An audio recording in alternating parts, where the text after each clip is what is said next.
जम्मू कश्मीर के पहलगाम में आतंकवादी नरसंहार करते रहे और अपनी हैवानियत और क्रूरता का मिसाल वो पेश करते रहे, लेकिन सबसे बड़ी हैरानी की बात यह है कि आखिर इतनी देर तक ये कायराना हरकत आतंकवादियों के द्वारा की गई, हैवानियत की गई, लेकिन वहाँ न सेना का कोई जवान था, ना ही कोई पुलिस की टुकड़ी थी। आखिर ऐसे कैसे हो गया? क्योंकि पहलगाम तो ऐसे ही हाई सिक्योरिटी जोन है, जम्मू कश्मीर तो ऐसे ही हाई सिक्योरिटी जोन है, उसमें भी पहलगाम में ऐसे कैसे हो गया?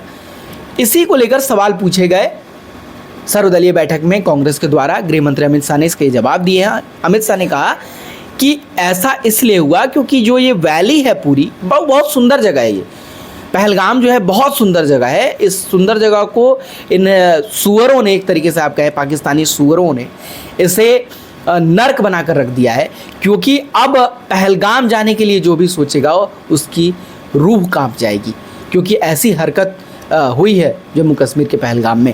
तो अमित शाह ने कहा कि पहलगाम का जो ये पूरा वैली है, इसे अमरनाथ यात्रा जब जुलाई में शुरू होती है तो जून में इसे खोला जाता है और तभी परमिशन होता है लोगों को कि वो वहाँ जा सकते हैं। लेकिन इस बार कुछ टूरिस्ट ऑर्गेनाइजेशंस ने पहले ही इस वैली को खोल दिया।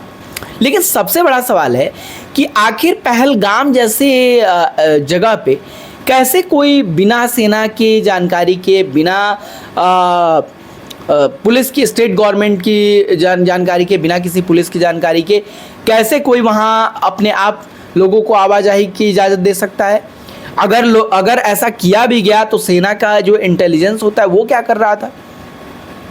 सेना की जो टुकड़ी है जिस पर इस बात की जिम्मेदारी है कि वो सर्च ऑपरेशन चलाए, उन्होंने कैसे, अगर परमिशन मिल गया तो फिर इसे बंद क्यों नहीं किया गया? क्योंकि ये तो समय से पहले हो गया, वहाँ कोई सुरक्षा व्यवस्था नहीं थी। तो आखिर ये सब कैसे हुआ? इसमें कहीं ना कहीं एक बहुत बड़ी लापरवाही भी है। पाकिस्तान हमेशा से ये कोशिश करते रहता है कि वो भारत में घुसपैठ करे और यहाँ नापाक हरकतों को अंजाम दे। जैसे हमारे सेना के जवान 24 घंटे इस काम में लगे रहते हैं कि उन्हें देश को सुरक्षित रखना है, इन आतंकवादियों से देश को बचाना है। वो 365 दिन लगे रहते हैं, ना उन्हें कोई पर्व, ना उनका कोई त्यौहार, उनका एक ही धर्म है, एक ही ईमान है, एक ही काम में, बस देश की सुरक्षा, और वो इसमें लगे रहते हैं। वैसे ही ये आतंकवादी हैं, इनका भी ना कोई धर्म, ना कोई ईमान और ना ही कोई इनको दूसरा काम है। बस इनका एक ही काम है कि इन्हें किस तरीके से नापाक हरकतों को और किस तरीके से इंसानियत को ख़त्म करना है। इनका बस यही काम है और ये बस इसी में लगे रहते हैं। हमारी लड़ाई इन्हीं लोगों से है, इन्हीं सुअरों से है, पाकिस्तानी सुअरों से, जो भारत में घुस के और भारत के लोगों को बरगलाना चाहते हैं, भारत के लोगों को एक तरीके से खौफ में रखना चाहते हैं और ये दिखाना चाहते हैं कि वो भारत में घुस के ऐसी कायराना हरकत कर सकते हैं। लेकिन कायर तो कायर ही होता है। छुप के आए तुम, छुप के आके तुमने लोगों को मारा। तो कहीं ना कहीं इन कायरों से सब बचने का सबसे बड़ा अच्छा तरीका यही है कि सिक्योरिटी लैप्स ना हो, जो इस बार पहलगाम में देखने को मिला है। ऐसे सिक्योरिटी लैप्स फिर भारत में ना हो।